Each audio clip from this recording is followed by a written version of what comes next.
Ibu, insan yang mengandungku dalam rahimnya.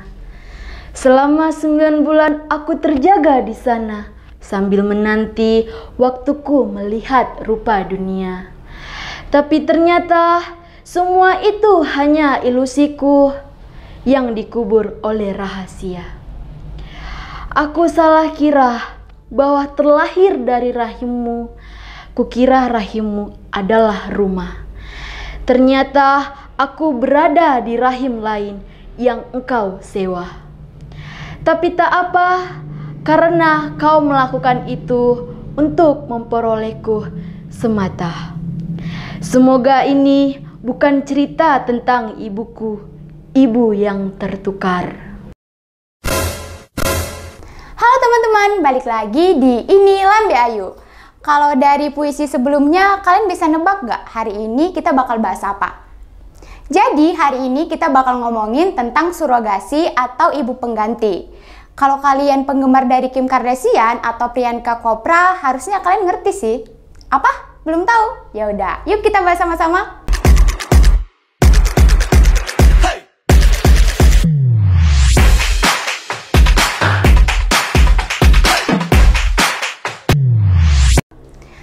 Kemajuan teknologi ternyata tidak hanya berkembang di bidang komunikasi dan informasi saja. Di bidang kesehatan juga banyak kecanggihan teknologi yang sudah diterapkan dan tentunya semakin memudahkan manusia.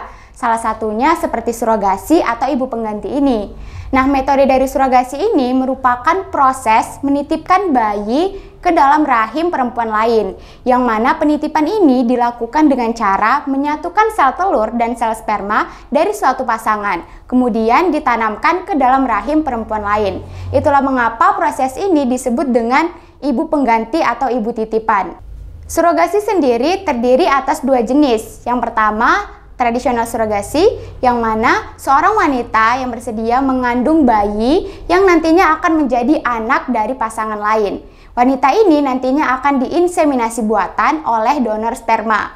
Menurut Mary D. Warner dari Reproductive Medicine Associate of New Jersey mengatakan bahwa bayi yang nantinya lahir akan memiliki hubungan genetik dengan si ibu pengganti karena sel telur yang digunakan adalah milik dari ibu pengganti.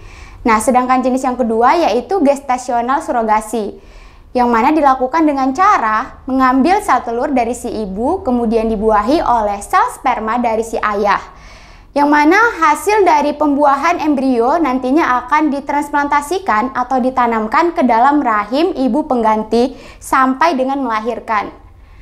Biasanya metode ini yang paling sering digunakan oleh calon orang tua yang tidak ingin anaknya memiliki hubungan genetik dengan si ibu pengganti. Nah, sebelum tren ini terkenal di seluruh dunia, ternyata praktik ibu pengganti ini sudah banyak dilakukan di Amerika Serikat dan juga Eropa. Namun dengan perjanjian hukum tentunya. Hal ini dilakukan agar masyarakat di sana tidak semena-mena untuk melakukan cara ini dalam memperoleh anak. Sama halnya seperti di India, yang mana pada awalnya di sana banyak sekali orang-orang yang berprofesi sebagai ibu pengganti, yang mana bekerja untuk negara seperti Australia. Hal ini juga meningkat dari tahun ke tahun, sampai pemerintah India membuat peraturan untuk membatasi adanya surogasi di India. Lalu bagaimana dengan di Indonesia? Apakah diperbolehkan? Praktik surogasi atau ibu pengganti merupakan metode atau upaya kehamilan di luar dari cara alamiah, yang mana dalam hukum Indonesia secara eksplisit hal ini tidak diperbolehkan. Sesuai pada pasal 127 ayat 1 tahun 2009 diatur bahwa upaya kehamilan di luar cara alamiah itu hanya dapat dilakukan oleh sepasang suami istri yang memiliki ikatan yang sah dengan ketentuan hasil pembuahan sel sperma dan ovum itu berasal dari pasangan suami istri yang terkait dan harus ditanamkan dalam rahim istri di mana ovum berasal. Nah, dari penjelasan ini, yang diperbolehkan menurut hukum Indonesia adalah yang memenuhi ketentuan tersebut, atau biasa dikenal dengan proses bayi tabung. Jadi, di luar atau selain dari pasal 127 itu, tidak bisa diterapkan di Indonesia. Walaupun begitu, banyak sekali artikel-artikel yang mengangkat kasus orang Indonesia yang melakukan surogasi secara diam-diam.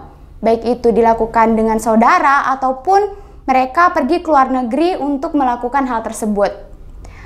Ya, mungkin saja hal ini dikarenakan belum adanya payung hukum yang jelas atau diresmikan mengenai surogasi ini.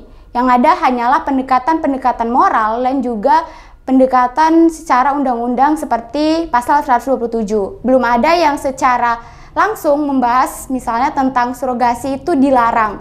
Sebenarnya ada, tapi masih berupa draft undang-undang, jadi belum diresmikan.